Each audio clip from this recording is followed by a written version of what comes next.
بسم اللہ الرحمن الرحیم۔ معزز سامعین، السلام علیکم۔ سامعین، مسلمانوں کے قبلہ اول مسجد اقصیٰ کی تاریخ 5000 سال پرانی ہے۔ یہ زمین پر بنائی جانے والی دوسری مسجد تھی اور مسلمانوں کے لیے یہ تیسری اہم ترین مسجد کی حیثیت رکھتی ہے۔ اس مسجد کو خانہ کعبہ کی تعمیر کے تقریباً 40 برس کے بعد تعمیر کیا گیا، جس کا آج کل رقبہ تقریباً 1,44,000 مربع میٹر ہے اور اس میں 5 لاکھ سے زیادہ لوگ نماز ادا کر سکتے ہیں۔ مسجد اقصیٰ مختلف ناموں سے جانی جاتی ہے، جیسا کہ اس کو بیت المقدس، مسجد قبلہ، مسجد مروانی، مقام براق، دیوار براق، دیوار گریا اور حرم شریف کے ناموں سے بھی جانا جاتا ہے۔ سامعین، آپ سے گزارش ہے کہ آپ ہمارے چینل اسلامی گلدستہ کو سبسکرائب کرنا مت بھولیے گا۔ سامعین، روایات میں آتا ہے کہ حضرت آدم علیہ السلام نے مسجد اقصیٰ کو سب سے پہلے خانہ کعبہ کی تعمیر سے 40 برس کے بعد بنایا تھا۔ جناب آدم علیہ السلام کے بعد یہ مسجد نوح علیہ السلام کے دور تک ایسے ہی آباد اور موجود رہی اور پھر طوفان نوح کے بعد باقی تمام دنیا کی طرح یہ مسجد بھی منہدم ہو گئی۔ اس کے بعد حضرت عیسیٰ علیہ السلام کی آمد سے کئی ہزار سال پہلے اس مقدس شہر کو کنعان کے لوگوں یعنی پیوسیوں نے آ کر یہاں پر آباد کیا تھا اور اس سرزمین کا نام فلسطین بھی انہی لوگوں کے دور میں رکھا گیا۔ یہ لوگ یہاں پر کئی ہزار سالوں تک قیام پذیر رہے اور حضرت ابراہیم علیہ السلام کے آنے سے پہلے انہی پیوسیوں نے مسجد اقصیٰ کی تعمیر نو کا کام بھی کیا تھا۔ جناب ابراہیم علیہ السلام نے اپنے بیٹے اسماعیل علیہ السلام کے ساتھ خانہ کعبہ اور پھر اپنے دوسرے بیٹے حضرت اسحاق علیہ السلام کے ساتھ مل کر مسجد اقصیٰ کی تعمیر کا کام کیا اور انہی حضرت اسماعیل علیہ السلام کی اولاد مسلمان اور حضرت اسحاق علیہ السلام کی اولاد آگے چل کر یہودی کہلائی۔ مسجد اقصیٰ اس کے بعد حضرت اسحاق علیہ السلام کے کنٹرول میں گئی، جنہوں نے اس پاک گھر کا خوب خیال رکھا۔ حضرت اسحاق علیہ السلام سے بعد میں ایک بیٹا پیدا ہوا جو کہ یعقوب کے نام سے جانے جاتے ہیں اور ایک پیغمبر بھی ہیں۔ حضرت یعقوب علیہ السلام کے 12 یا 13 بیٹے تھے، جن میں سے ایک کا نام یوسف تھا۔ انہی یوسف علیہ السلام کو اللہ تعالیٰ نے نہ صرف نبوت عطا کی بلکہ کافی شان و شوکت اور عزت سے بھی نوازا۔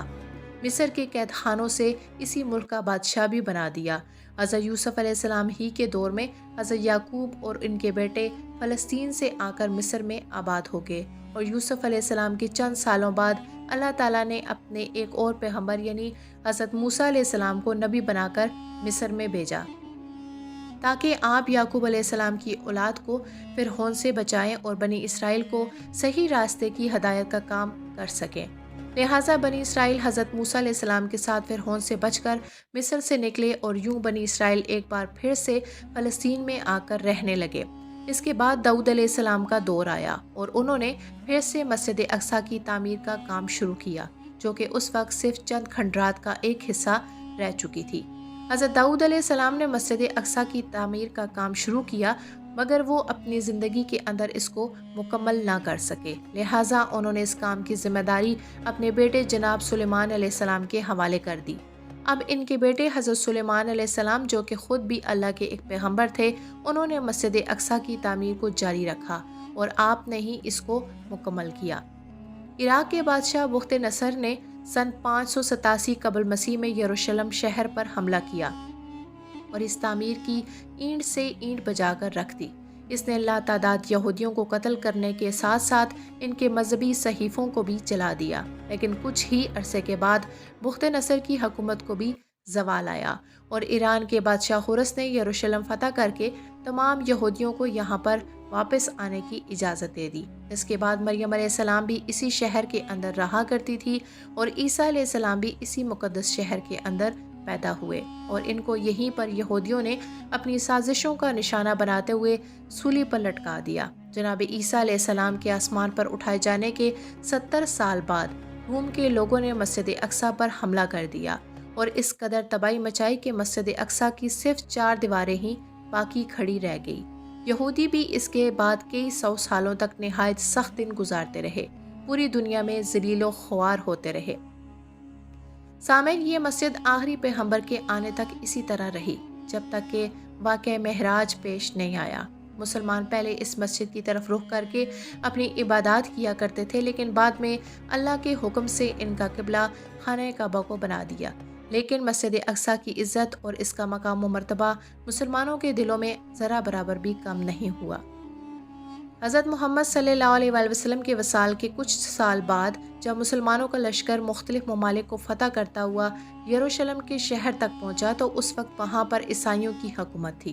وہ لوگ مسلمانوں کی فوج کو دیکھ کر قلعہ بند ہو گئے اور صلح کے لیے پیغام بھجوایا اور شرط یہ رکھی کہ اگر مسلمانوں کے خلیفہ خود آئیں گے تب ہی یہ صلح طے قرار پائے گی۔ لہٰذا اس وقت کے خلیفہ یعنی حضرت عمر فاروق اس شہر کے تقدس کا خیال کرتے ہوئے خود چل کر آئے اور بیت المقدس کے حکمران عیسائیوں کے ساتھ معاہدہ کر کے ان کو یہ امان نامہ دیا اور اس شہر کے اندر امن و امان کو ایسے ہی قائم رکھا۔ اس معاہدے کے بعد حضرت عمر بیت المقدس کے اندر داخل ہوئے اور یہاں پر 2 رکعت نماز ادا کی اور پھر یہاں ایک مسجد بنوانے کا حکم دیا جو کہ اس سے پہلے منہدم اور صرف مٹی کا ایک ڈھیر بن چکی تھی۔ لہٰذا بنو امیہ کے خلیفہ جس کا نام عبد الملک بن مروان تھا، اس نے خلیفہ کے حکم پر مسجد کو دوبارہ سے بنوانے کا کام شروع کیا۔ بعد میں مختلف اسلامی بادشاہوں نے مختلف ادوار میں اس کی مرمت اور توسیع کا کام جاری رکھا اور اس کے علاوہ انہوں نے ایک اور وسیع اور عالی شان عمارت بھی قائم فرمائی۔ سال 1099 میں عیسائیوں کی صلیبی افواج نے اس مسجد پر حملہ کر کے اس پر قبضہ کر لیا اور مسلمانوں کو یہاں سے قتل کر کے بھگا دیا، جس کے بعد نور الدین زنگی بادشاہ نے مسجد اقصی کو واپس لینے کے لیے مہم کا آغاز کیا، لیکن وہ اپنی زندگی کے اندر ایسا نہیں کر سکے۔ لہٰذا اس کے بعد سلطان صلاح الدین ایوبی جب بادشاہ بنے تو انہوں نے سال 1087 میں صلیبی افواج کو شکست دی اور یروشلم شہر کو مسلمانوں کے لیے ایک بار پھر سے آزاد کروا لیا۔ اس کے بعد سال 1918 تک سب کچھ ٹھیک ہی رہا اور پھر برطانوی حکومت نے یروشلم شہر کو مسلمانوں سے چھین کر اس کو اپنے قبضے کے اندر لے لیا۔ برطانیہ کے قبضے میں یہ شہر آنے کی دیر تھی، یہودی یہاں پر تیزی سے آ کر آباد ہونے لگے کیونکہ باقی دنیا میں ان کو ظلم و اذیت کا سامنا کرنا پڑتا تھا۔